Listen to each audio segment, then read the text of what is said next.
Hello everyone, welcome to 365 Days to IIT series. Let's have a look at question of day number 10. A fly F is sitting on a glass slab A, 45 centimeter thick and of refractive index 3 by 2. So this is your glass slab and this is your fly F. It is sitting on this glass slab having a thickness of 45 centimeter. Okay. The slab covers the top of a container B containing water of refractive index 4 by 3. So this is another container having water and having a refractive index of 4 by 3, and the glass covers the top of this container. All right. Up to a height of 20 centimeter. So this height is 20 centimeter. The bottom of the container is closed by a concave mirror C of radius of curvature 40 centimeter. Okay. So the other end of this container containing water has a closing of concave mirror. So this is your concave mirror having radius of curvature 40 centimeter. Locate the final image formed by all refraction and reflection assuming paraxial rays. So if you want to try this question, pause the video and try it yourself. Meanwhile, let's proceed to the solution. Now a fly is sitting on top of this glass slab. It is given in the question. Ab It is a question based upon multiple refraction and reflection and how you are going to use it. इससे पहले कि मैं इस question को solve करूं या फिर we proceed towards the proper solution, let's discuss something. You must have read about the apparent depth, which is very important in case of optics. apparent depth के ऊपर बहुत सारे क्वेश्चंस बेस्ड हैं. पूरा रिफ्रैक्शन ही उसकी जो पूरे रिफ्रैक्शन का जो फंडामेंटल है वो एपरेंट डेप्थ के ऊपर बेस्ड है. अब उसको याद करने के या समझने के तरीके हैं. आप हो सकता है आपने डिफरेंट फॉर्मूले याद कर रखे हो कि अगर आपका ऑब्जेक्ट वर्चुअल है या रियल है तो उसके लिए अलग फॉर्मूला आता है. पर I have a different way of doing these kind of questions. There is only a single formula जो हर कहीं पे एप्लीकेबल है. तो आइए पहले वो देख लेते हैं ताकि ये क्वेश्चन सॉल्व करने में या इस तरह के क्वेश्चन सॉल्व करने में आसान हो जाए. देखो, सपोज करो ये आपका कोई इंटरफेस या बाउंड्री है, ठीक है, और ये इस बाउंड्री के ऊपर नॉर्मल. सपोज करो जो आपका ऑब्जेक्ट है वो यहाँ पे रखा हुआ है. दिस इज योर ऑब्जेक्ट और इसकी जो ये डेप्थ है ये है डी. तो डी हमारी है रियल डेप्थ ऑफ ऑब्जेक्ट. इसका रिफ्रैक्टिव इंडेक्स मैं n1 मान रहा हूं जो एक डेंसर मीडियम है. इसका रिफ्रैक्टिव इंडेक्स n2 मान रहा हूं जो एक रेयर मीडियम. आप नीचे वाले को रेयर ऊपर को डेंसर भी मान सकते हो. It makes no difference. हमें तो कंसेप्ट समझना है. ठीक है, ऑल राइट. अब क्या हुआ, इससे रे निकलेंगी? सर बिल्कुल निकलेंगी. ये देखो, एक रे अगर सीधी निकलेगी तो वो ऐसे सीधी ही निकल जाएगी. ठीक है, ये रे ऐसे गई क्योंकि एंगल ऑफ इंसिडेंस आपका इस केस में 0 डिग्री है तो आर भी आपका 0 डिग्री आएगा. अब हमें ये पता है जब भी रे किसी एक मीडियम से दूसरे मीडियम में ट्रेवल करती है तो इट बेंड्स अवे और towards the normal depending on कि वो रे जो है वो किस मीडियम में जा रही है, डेंसर में जा रही है या रेयर में जा रही है. अगर रे आपकी डेंसर से रेयर मीडियम में जाती है तो it bends away from the normal, normal से दूर भागती है. But if the ray goes from rare to denser medium, then it bends towards the normal. वो normal के पास bend होती है. क्लियर? तो यहां देखते हैं. तो एक रे मैं ऐसे निकाल रहा हूं. अब इसके ऊपर नॉर्मल कैसे होगा? ऐसे होगा. अब आपकी रे जो है वो डेंसर से रेयर मीडियम जा रही है तो इसका मतलब it will bend away from the normal and it will go like this, like this. Clear? अब आपका ऑब्जर्वर ये रहा. ये आपका ऑब्जर्वर है जिसकी आंखों में ये रे जा रही है. ये पैराक्सियल रेज है, वो हम आगे बात करेंगे. अब ये एंगल कितना होगा सर? ये एंगल ऑफ इंसिडेंस आई है, तो ये एंगल ऑफ रिफ्रैक्शन आर। तो अगर मैं इस रे को, जो कि ऑब्जर्वर की आंख में जा रही है, ये वाली रे, ये रे, अगर इसको मैं पीछे एक्सटेंड कर दूं, तो जो ये दो रेज हैं वो यहां मिलती हुई दिखाई देंगी ऑब्जर्वर को, और यही है उसके लिए इस ऑब्जेक्ट की फाइनल इमेज बनेगी। मतलब कि जो ये ऑब्जेक्ट रखा हुआ है N1 मीडियम के अंदर, रियलिटी में इस ऑब्जर्वर को ये ऑब्जेक्ट यहां कहीं रखा दिखाई देगा, क्योंकि उसके लिए इमेज यहां बन रही है। ओके सर, ठीक है। तो इसको ऐसा करते हैं, पीछे की साइड बढ़ा लेते हैं। ए, फिलहाल के लिए मैं इसको रब कर रहा हूं, और ये पीछे की साइड ऐसे। Clear? So this is the point where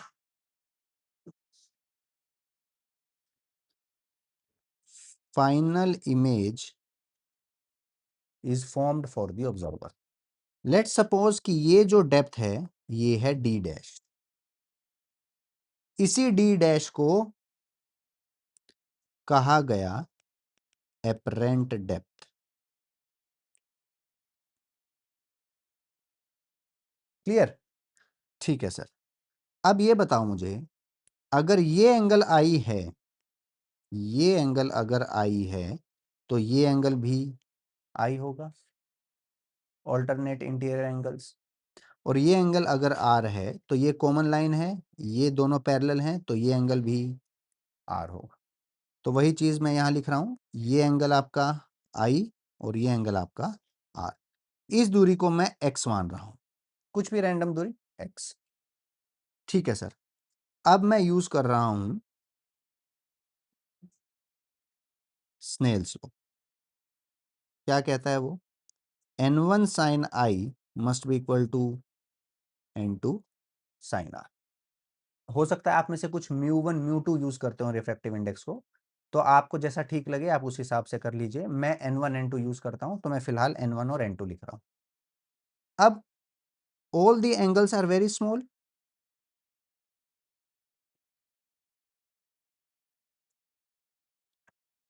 as rays are paraxial। ठीक है, पैरेक्सियल रेज का मतलब क्या है? जितने भी एंगल हैं वो बहुत छोटे हैं, विच इंप्लाइज कि आई और आर जो हैं बहुत छोटे एंगल हैं। ठीक है sir.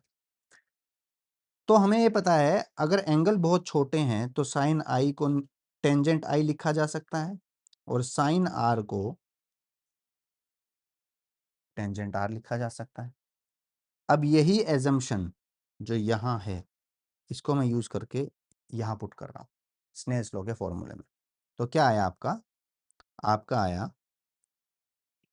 n1 tangent I must be equal to n2 tangent R. अब आ जाओ वापिस से फिगर के अंदर।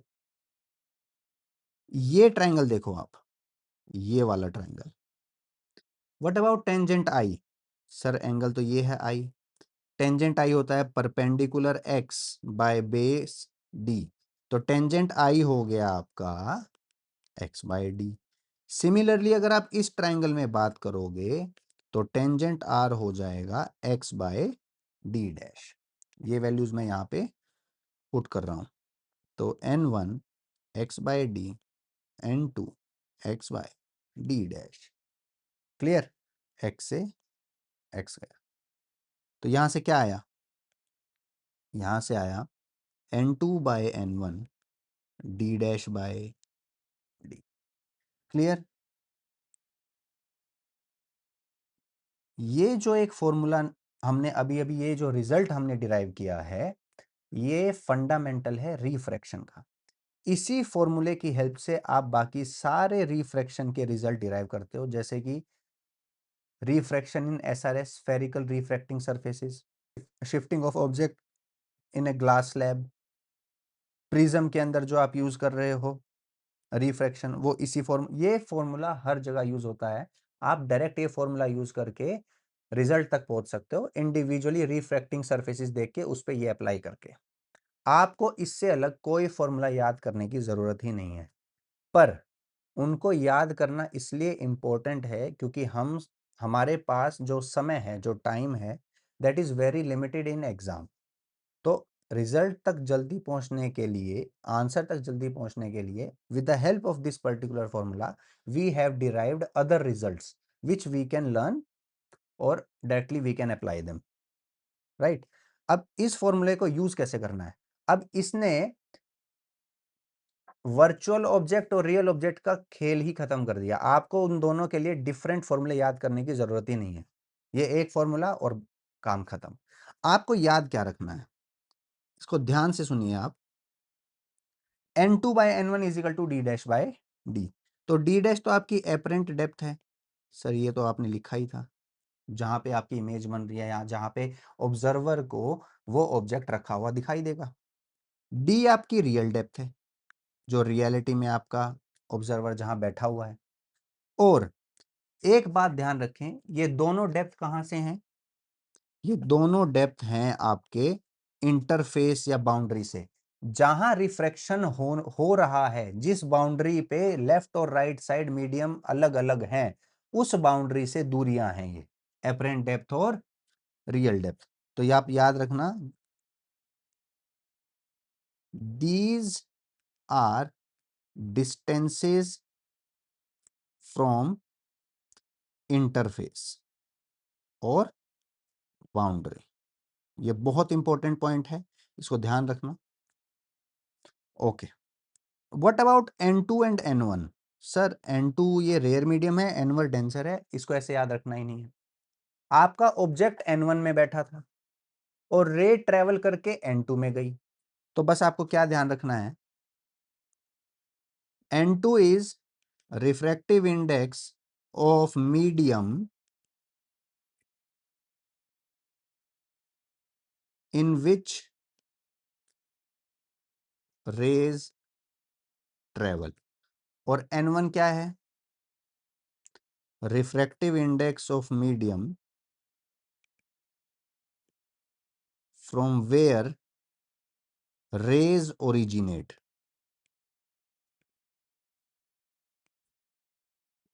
n2 रिफ्रैक्टिव इंडेक्स उस मीडियम का जिसमें रे जाती हैं, n1 रिफ्रैक्टिव इंडेक्स उस मीडियम का जहां से रे आती हैं। खत्म।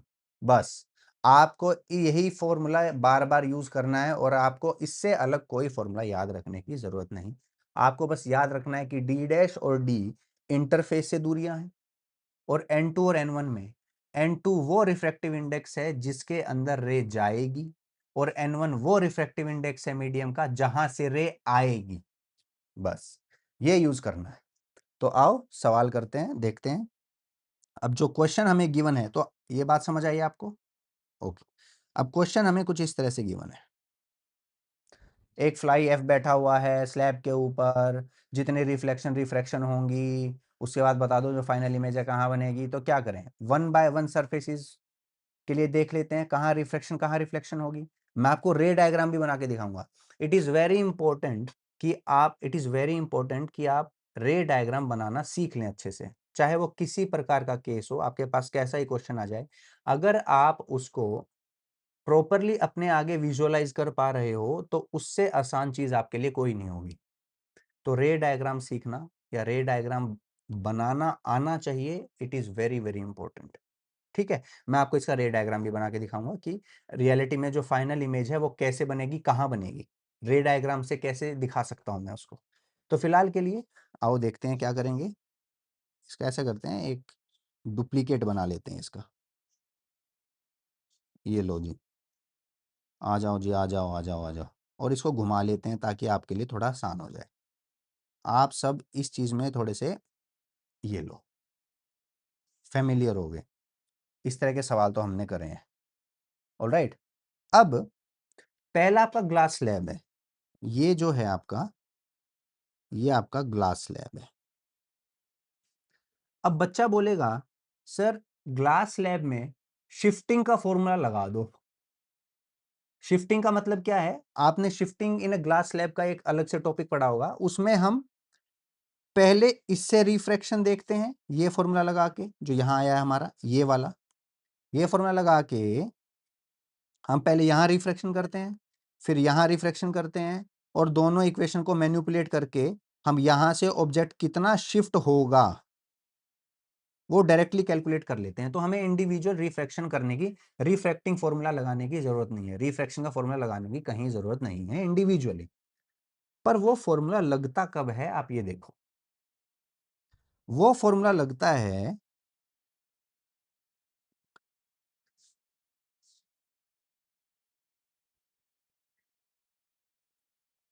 Shifting in glass slab. इसका फॉर्मूला अभी इसका फॉर्मूला होता है T1 minus n of surroundings by n of object, और यू कैन से स्लैब। ये शिफ्टिंग का फॉर्मूला है। वेज T इज थिकनेस और n सराउंडिंग्स और n स्लैब, आप क्लियर ही होगा, refractive index of slab and refractive index of surrounding. इसमें और भी बहुत सारे रूल्स हैं जो आपको याद रखने हैं कि ऑब्जर्वर जिस मीडियम में है, स्लैब के उस साइड भी वही मीडियम हो तो ही आप ये फॉर्मूला यूज करोगे, अगर अलग होगा तो अलग आएगा। ठीक है, अब उस बारे में हम बात ही नहीं कर रहे हैं। तो ये आपका, ये देखो, ये आपका कोई भी स्लैब है, ये यहां आपका ऑब्जेक्ट रखा है, ये दूरी x मान लो। तो आप एक बात ध्यान रखना, शिफ्टिंग का फॉर्मूला आप तब लगा सकते हो जब ऑब्जेक्ट और इस सरफेस के बीच में, स्लैब के बीच में कोई दूसरा मीडियम, जैसे कि यहां मान लो एयर है, उसके बाद ग्लास आ गया, तो आप शिफ्टिंग का फॉर्मूला लगा सकते हो। पर हमारा केस क्या है, हमारे केस में जो हमारी फ्लाई है वो डायरेक्टली एक फेस के ऊपर ही बैठी हुई है, एक बाउंड्री के ऊपर ही बैठी है। तो मतलब ग्लास स्लैब की इस बाउंड्री और फ्लाई के बीच में किसी प्रकार का कोई मीडियम ही नहीं है, तो आप शिफ्टिंग का फॉर्मूला यहां नहीं लगाओगे। तो क्या करें सर, इस फ्लाई से, इस फ्लाई से डायरेक्टली रे इस दूसरी सरफेस के ऊपर जाएगी और यहां पे ये रिफ्रैक्ट होगी, जिस हिसाब से होगी वो देखेंगे। तो यहां पे हम जो रिफ्रैक्शन का फॉर्मूला हमने अभी डिराइव किया है वही यूज करेंगे। तो आओ देखते हैं। ठीक है, तो ये कब लगेगा आपको समझ आया? ओके, चलो देखते हैं। तो पहले क्या करें, रिफ्रैक्शन देख लेते हैं at the second boundary of glass slab. तो सबसे पहले क्या होगा,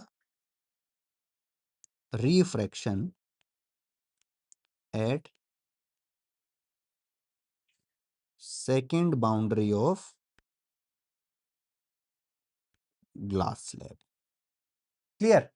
आओ फिर क्या होगा, अभी मैं फिलहाल के लिए मैं यहाँ पे जस्ट आपको दिखाने के लिए कर रहा हूँ, प्रॉपर रे डायग्राम हम थोड़ी देर में बनाएंगे। सपोज करो ये आपका प्रिंसिपल एक्सिस मान लो कनकेव मिरर के लिए, ये आपकी फ्लाई है, यहां से आपकी रे कुछ इस तरह जाएगी, ये आपकी रे गई, इसके ऊपर नॉर्मल सर ऐसे, और ये, अब ये बताओ डेंसर से रेयर जा रही है या रेयर से डेंसर? सर इसका रिफ्रैक्टिव इंडेक्स तो है 1.5, ये तो आया 1.5, और इसका रिफ्रैक्टिव इंडेक्स है 1.33 के करीब। तो सर डेंसर से रेयर जा रही है तो अवे फ्रॉम नॉर्मल बेंड हो जाएगी। क्लियर? तो ये कुछ इस तरह भाग जाएगी। ये प्रॉपर डायग्राम नहीं है, प्रॉपर मैं बाद में बनाऊंगा। अभी आपको लग रहा है कि ये साइड में कंटेनर के साइड से निकल गई, अब यहाँ पे फिर से रिफ्रैक्शन कर देंगे, नहीं, देखेंगे अभी ध्यान से क्या हो रहा है। ये आगे जाएगी, कनकेव मिरर पे रिफ्लेक्ट होगी, फिर वापस आएगी। तो सबसे पहला स्टेप हमारा क्या है, reflection eight second boundary of the glass slab. अब जो भी आपका अगर ऑब्जर्वर यहां होता तो इसको आप पीछे एक्सटेंड कर दो, यहां पे आपको ये फ्लाई दिखाई देती, फ्लाई इमेज पहले वाली। क्लियर? अब ये निकालने कैसे होगा सर, फॉर्मूला लगा दो, इतनी देर मत लगाओ जल्दी। n2 by n1 is equal to D dash by n2 जिसमें रे जाती है, n1 जिससे रे आती है। तो n2 हो गया आपका 4/3, n1 हो गया 3/2, और d डैश, और d कितना है 40 सेंटीमीटर, 45, ओके 45 सेंटीमीटर। क्लियर? देख पा रहे हो ये कितना है? 45 सेंटीमीटर। सोल्व कर लें। 3 3 9, 9 5 45। सही कर रहा हूं। तो डी डैश कितना आया? 40 सेंटीमीटर। तो पहले केस में डी डैश कितना आया? 40 सेंटीमीटर। तो भैया जी ये दूरी कहां से होती है सर? रिफ्रैक्शन वाली इंटरफेस से, बाउंड्री से होती है। तो इसका मतलब कि जो ये दूरी है ये 40 सेंटीमीटर है जहां पे पहली इमेज बनी है। आओ थोड़ा सा इसका एक साफ सुथरा बड़ा सा रे डायग्राम बना लेते हैं ताकि आगे हमें इसको समझने में आसानी। आ जाओ भाई। तो पहला केस तो हम समझ गए। मैं यहां आपका अलग से, ये लो, यहां पे आपको अलग से आपको मैं बना के दिखा रहा हूं। ये हो गया हमारा प्रिंसिपल एक्सिस। आजा भाई आजा। अरे क्या रह गया? क्लियर? आपकी फ्लाई कहाँ बैठी है सर? ये है मेरी फ्लाई एफ, यहां बैठी। यहां से ये लो, ये गई रे आपकी, ये लो, ठीक है। ये रे आपकी ऐसे गई, यहां पे नॉर्मल, सर नॉर्मल कुछ ऐसे। मैं जानबूझ के आपको छोटा दिखा रहा हूं। ये नॉर्मल। अब आपकी जो रे है it will bend away from normal क्योंकि रेयर मीडियम में जा रहे हैं। यहां पे आपका रिफ्रैक्टिव इंडेक्स है 4/3 और यहाँ पे आपका रिफ्रैक्टिव इंडेक्स है 3/2। अवे फ्रॉम नॉर्मल कैसे जाएगा सर? ऐसे थोड़ा और दिखा देते हैं, ये लो, ठीक है। अगर आप ध्यान से देखो तो ये है आपका एंगल ऑफ इंसिडेंस और ये है आपका एंगल ऑफ रिफ्रैक्शन। क्लियर? तो ये पहली बाउंड्री के ऊपर हमने रिफ्रैक्शन दिखा दिया। और अगर मैं इसको पीछे बढ़ा दूंगा, ये लो जी, ये लो जी, ये लो जी, ये लो जी, ये थोड़ा और दिखा देते हैं इधर, ये लो जी, यहां इस रे को मैंने पीछे बढ़ाया तो यहां पे मुझे मिला सबसे पहली इमेज I1। और ये दूरी हमने निकाली, कितनी आई सर? ये आई 40 सेंटीमीटर। ये कितनी थी? ये थी सर 45 सेंटीमीटर। क्लियर? ये है, इसको और थोड़ा बड़ा लिख देता हूं, 40 सेंटीमीटर। क्लियर? ये पहला केस किया। अब क्या हुआ सर? अब सर कनकेव मिरर के ऊपर रिफ्लेक्शन दिख रही है मुझे। तो मेरे को तो ये रे अब यहां से रिफ्रैक्ट होने के बाद ये तो मेरे को मिरर पे गिरती हुई दिखाई दे रही है और मिरर पे रिफ्लेक्शन होगा। ठीक है सर। तो सेकंड पार्ट हमारा क्या है?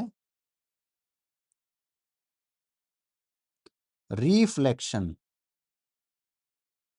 Eight concave mirror. ओके भैया, रिफ्लेक्शन के लिए तो हमें पता ही है 1/f is equal to 1/v plus 1/u। ये फॉर्मूला यूज कर लेंगे। अब क्या याद रखना है आपको? जिधर जाए काम की रेज वो डायरेक्शन पॉजिटिव, और उससे उल्टी साइड, उससे ऑपोजिट साइड जितनी भी आपकी टर्म्स आएंगी उस वो सारी की सारी क्वांटिटीज नेगेटिव। बस आपको ये याद रखना है। सेम उसी तरीके से जिधर जाए काम की रेज, अब दिखाता हूं मैं आपको। देखो भाई, देखो देखो देखो, आ जाओ पहले वाले डायग्राम में, इसमें घिचड़ पिचड़ में आ जाओ, उसमें तो हम साफ साफ अलग से दिखाएंगे। अब आपकी रे जो है वो रियलिटी में ऐसे रिफ्लेक्ट होके इस पे गिर गई ऐसे। अब ये कहीं पे वापस से रिफ्लेक्ट बैक होगी, वो देखेंगे कैसे होगी। तो जिधर जाए काम की रेज वो डायरेक्शन पॉजिटिव। इस कनकेव मिरर के ऊपर काम की रेज तो सर ऐसे जा रही है, राइट साइड जा रही है काम की रेज। तो सर काम की रेज किधर गई? Right side. तो राइट साइड जाने राइट साइड, पोल से राइट साइड जितनी भी आपकी क्वांटिटीज होंगी यू वी एफ या जो भी होगा वो होंगी पॉजिटिव, और इससे लेफ्ट साइड होंगी आपकी उससे उल्टी डायरेक्शन में होगी आपकी नेगेटिव। तो क्या हुआ भाई, अब इसका रेडियस ऑफ कर्वेचर कितना है सर? रेडियस ऑफ कर्वेचर तो 40 सेंटीमीटर है, इसका मतलब इसकी फोकल लेंथ इसकी हाफ कितनी आई? 20 सेंटीमीटर।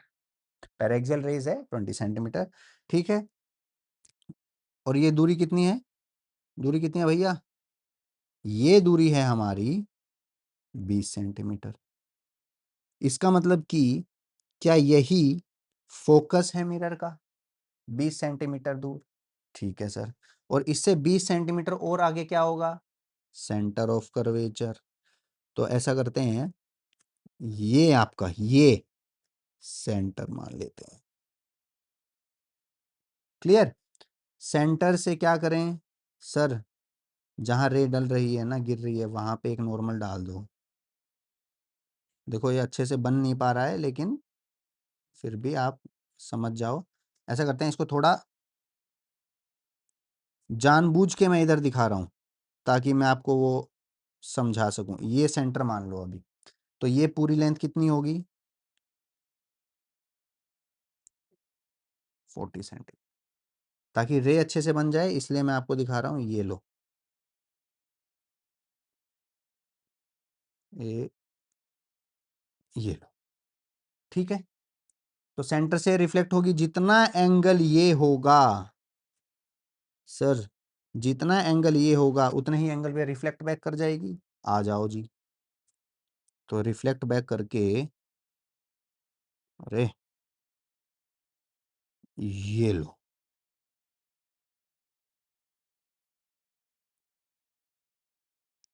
ऐसे दिखा दूं, ये लो, ये ऐसे रिफ्लेक्ट बैक हो गई। क्या रे डायग्राम समझ आया आपको रिफ्लेक्शन का? क्लियर? अब यहाँ पे यूज कर लेते हैं 1/f is equal to 1/v minus 1/v plus 1/u। अब यहाँ पे f कितना सर? -20 सेंटीमीटर, क्योंकि जिधर जाए काम की रेज वो डायरेक्शन पॉजिटिव, उससे उल्टी साइड नेगेटिव। कनकेव मिरर की फोकल लेंथ भी लेफ्ट साइड, ये देख लो भैया यहाँ बना रखी है, ये रही आपकी। पोल से लेफ्ट साइड है तो नेगेटिव लेना पड़ेगा, पोल से राइट साइड आपको पॉजिटिव लेना पड़ेगा। u कितना आपका सर? u भी आपका इस मिरर के लिए ऑब्जेक्ट कहाँ रखा है सर? ये रखा है ऑब्जेक्ट तो मिरर के लिए। मिरर के लिए ऑब्जेक्ट कौन है? Image number 1। यहां पे मैं साफ साफ लिख रहा हूं, image 1 will act as object for concave mirror. एक क्वेश्चन आप सीख लो, समझ लो, सारे क्वेश्चन एज इट इज बिल्कुल आपको इसी तरीके से मिलेंगे। Same concept, same method, same procedure, different results, different question, different results, that's it. Okay, तो अब इसके लिए u कितना हो गया सर? u हो गया, ये तो सर 40 सेंटीमीटर है और ये 20 सेंटीमीटर है, तो 60 सेंटीमीटर हो गया सर। हाँ ठीक है सर। तो u हुआ हमारा -60 सेंटीमीटर, क्योंकि लेफ्ट साइड है। अब रख दो फॉर्मूले में भैया, तो यहां से क्या आया? -1/20, 1/v -1/60, 1/60 -1/,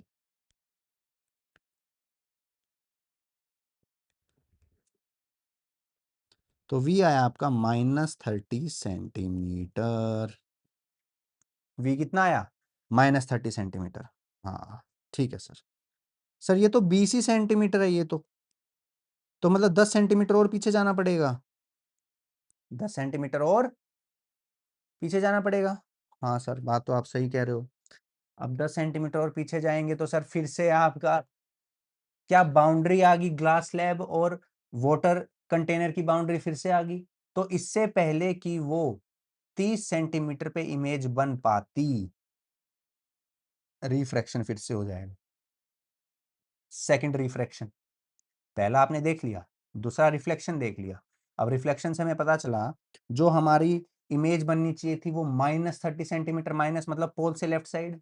हाँ सर, रे आई आई आई आई आई आई 20 सेंटीमीटर तक तो कोई दिक्कत नहीं थी। उसके बाद फिर से इंटरफेस आया और मीडियम चेंज हो गया, पानी से वापस ग्लास हो गया। तो इसका मतलब इससे पहले 30 सेंटीमीटर पे इमेज बनती, रिफ्रैक्शन फिर से हो गई। अब रिफ्रैक्शन होगी तो फिर से लगा देंगे n2/n1 is equal to d dash by D. अब रे डायग्राम यहाँ पे थोड़ा सा घिचड़ पिचड़ हो गया है, कोई नहीं, देख लेते हैं अगर थोड़ा बहुत कुछ हो पाए तो।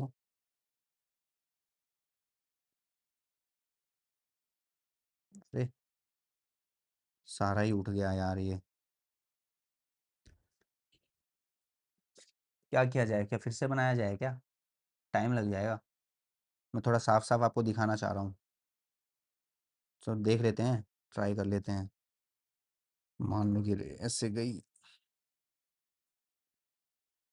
ये नॉर्मल, और इससे रे दूर, इससे रे ऐसे थोड़ा और दूर दिखा। ठीक है, बेंडिंग अवे फ्रॉम नॉर्मल। अब ये है आपका 20 सेंटीमीटर, ये है आपका 45 सेंटीमीटर, और इमेज आपकी बनी 40 सेंटीमीटर। ये आपकी इमेज, थोड़ा और पीछे, ये मान लीजिए आपकी इमेज I1, और ये है 40 सेंटीमीटर। यहाँ पे आपकी फोकस है, और तकरीबन इससे हाफ यहाँ आपका सेंटर ऑफ कर्वेचर होगा। तो ये हो गया आपका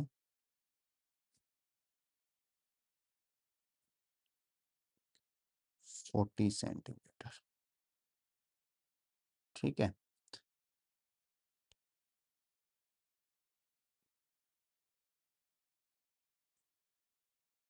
यहाँ पे ये ऐसे नॉर्मल, और रिफ्लेक्ट बैक होके ये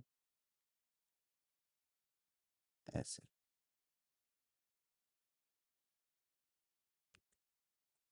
ठीक है, रिफ्लेक्ट बैक होके ये, आई होप सो थोड़ा बहुत आपको समझ आ रहा है। एग्जैक्टली नहीं बन पाया है,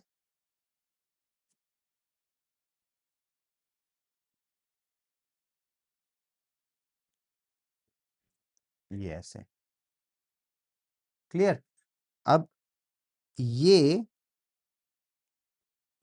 अगर ये बाउंड्री ना होती तो ये ऐसे बनता, है ना?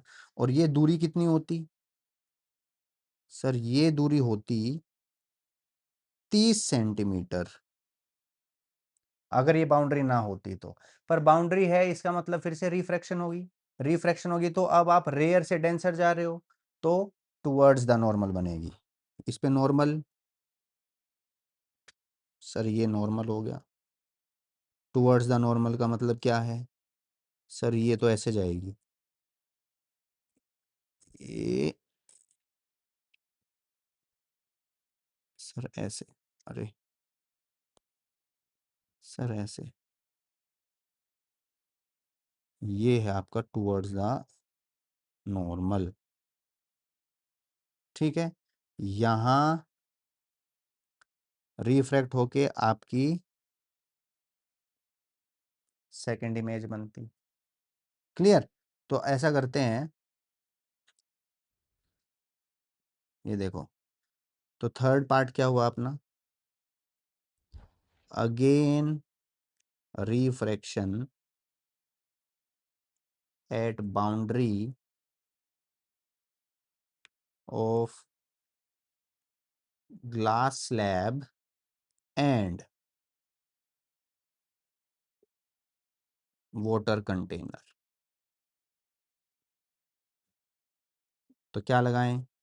n2/n1 is equal to d dash by D.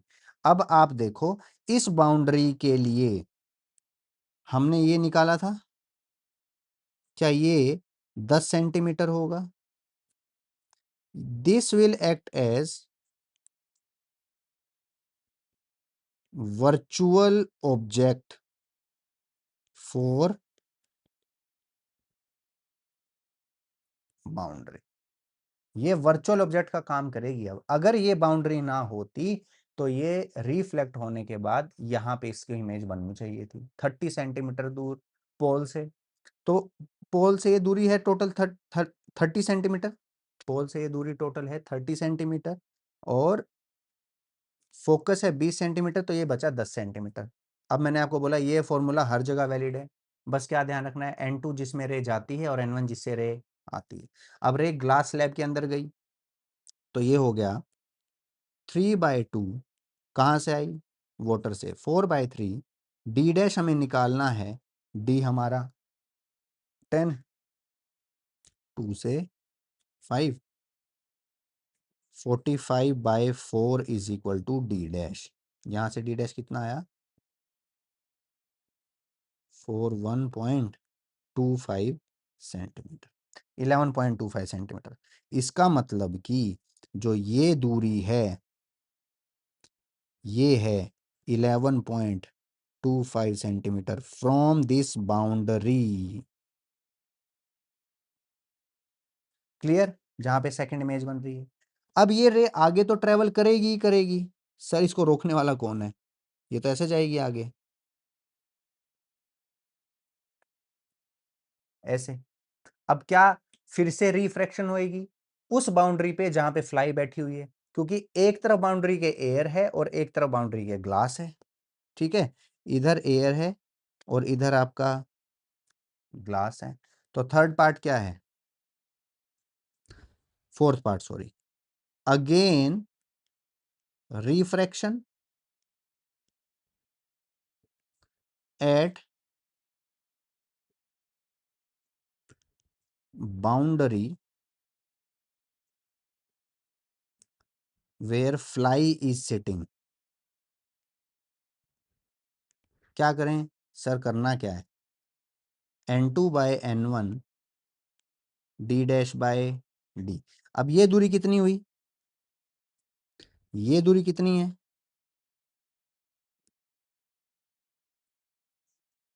कितनी है ये दूरी सर, ये दूरी होगी आपकी 45 माइनस 11.25।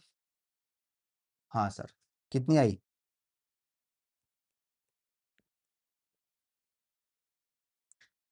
573.75, तो ये दूरी है आपकी 33.75 सेंटीमीटर। तो क्या करें, N2 जिसमें रे जाती है एयर में गई 1, कहाँ से आई सर, 3/2 ग्लास से, डी डैश निकालना है, और डी कितना सर, डी है 33.75, 33.75। अब होगा क्या सर, ये सरफेस के ऊपर नॉर्मल, हाँ, और अब डेंसर से रेयर जा रही है तो अवे फ्रॉम नॉर्मल ये बेंड हो जाएगी, ये लो जी, ये लो, ऐसे गई, तो फाइनल तो आपका ऑब्जर्वर यहाँ पे होगा।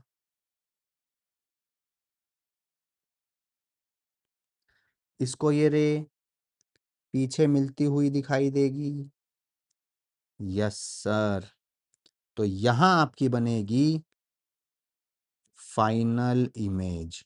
क्या यही वो डी डैश है जो हम निकाल रहे हैं, हाँ जी सर, निकाल लो, देखो देखो देखो, तो कट गया 1 1.3 2 6, और तो डी डैश आया 11.25 इंटू 2, 22.5 सेंटीमीटर डी डैश। ये है फाइनल इमेज के लिए। तो इसका मतलब जो ये दूरी है आपकी, ये है 22.5 सेंटीमीटर। तो रे डायग्राम ऐसा आया है, 45 सेंटीमीटर की तो टोटल ग्लास स्लैब थी, फाइनल इमेज 22.5 सेंटीमीटर बन रहा है पहली बाउंड्री से, तो at the middle of glass slab आपकी फाइनल इमेज बनेगी इस ऑब्जर्वर के लिए। है ना कितना इंटरेस्टिंग क्वेश्चन। इस तरह के क्वेश्चन आपको बहुत सारे देखने को मिलेंगे जिसमें मल्टीपल रिफ्लेक्शन एंड रिफ्रैक्शन के कंसेप्ट यूज हुए हैं। आपको देखो मैंने कुछ भी नहीं किया है, I have only used one single formula of N2/N1 is equal to D dash by D. आप SRS का फॉर्मूला भी लगा सकते हो, कौन सा, N2/V minus N1/U is equal to N2 minus N1/R। जहां आपको फ्लैट सरफेस दिख जाए वहां R इंफिनिटी, सोल्व करोगे n2 by n1 is equal to v by u आ जाएगा, मैं उसको d डैश बाय d लिख रहा हूं। क्लियर? तो आंसर क्या हुआ? Final image is formed at middle of glass slab। ये आपका आंसर है। क्लियर? रे डायग्राम मैंने कोशिश की है मैं आपको अच्छे से दिखा पाऊं। आपको रे डायग्राम अच्छे से बनाना आना चाहिए, ठीक है। बाकी सब कंसेप्ट मैंने अच्छे से आपको यहाँ समझा दिए हैं। हर जगह आपको मैंने एक ही फॉर्मूला यूज किया है, n2 by n1 is equal to d dash by d। और कहाँ पे शिफ्टिंग का फॉर्मूला यूज होगा और क्या कंडीशन है इसकी, वो भी आपने देख लिया, ठीक है। यहाँ शिफ्टिंग का यूज मैं क्यों नहीं कर पा रहा हूँ, क्योंकि फ्लाई आपकी डायरेक्टली वन बाउंड्री पे बैठी है, ग्लास स्लैब और फ्लाई के बीच में कोई दूसरा मीडियम यानी एयर या कोई और मीडियम नहीं है, तो इसलिए मैं शिफ्टिंग का फॉर्मूला यूज नहीं कर सकता, क्योंकि इस बाउंड्री का कोई काम नहीं है जिसपे फ्लाई बैठी है। डायरेक्टली रे आपकी सेकंड बाउंड्री पे जाएगी जहां पे एक साइड ग्लास है और दूसरी साइड वाटर है। पहली वहां रिफ्लेक्शन हुई, फिर कनकेव मिरर पे रिफ्लेक्शन हुई, वहां से रिफ्लेक्ट होकर रे 30 सेंटीमीटर पे बननी चाहिए थी, पर 20 सेंटीमीटर चलते ही फिर से बाउंड्री आ गई। तो अब वो जो 10 सेंटीमीटर आगे इमेज बनती, अगर आपकी बाउंड्री ना होती तो वो आपका वर्चुअल ऑब्जेक्ट का काम करेगा उस बाउंड्री के लिए। फिर से मैंने रिफ्रैक्शन लगा दिया, वहां पे रिफ्रैक्शन होने के बाद रे रिफ्रैक्ट होके कहाँ बनेगी, वो इमेज सेकंड हो गई आपकी, ठीक है। वहां से रे फिर से आगे बढ़ी और इससे पहले वो ग्लास स्लैब से बाहर निकले, फिर से रिफ्रैक्शन होगा। तो हमारे पास यहाँ पे 3 बार रिफ्रैक्शन हुआ है और 1 बार रिफ्लेक्शन हुआ। आई होप सो कि आपको ये कंसेप्ट अच्छे से समझ आया होगा। Try to apply these concepts on other kind of questions. सब में सेम प्रोसीजर रहेगा, रिजल्ट आपके पास अलग अलग आएंगे अकॉर्डिंग टू क्वेश्चन आपसे क्या पूछा गया। Okay, so I will see you again with another question, and till then, good luck, take care, and keep practicing. Thank you so much for watching.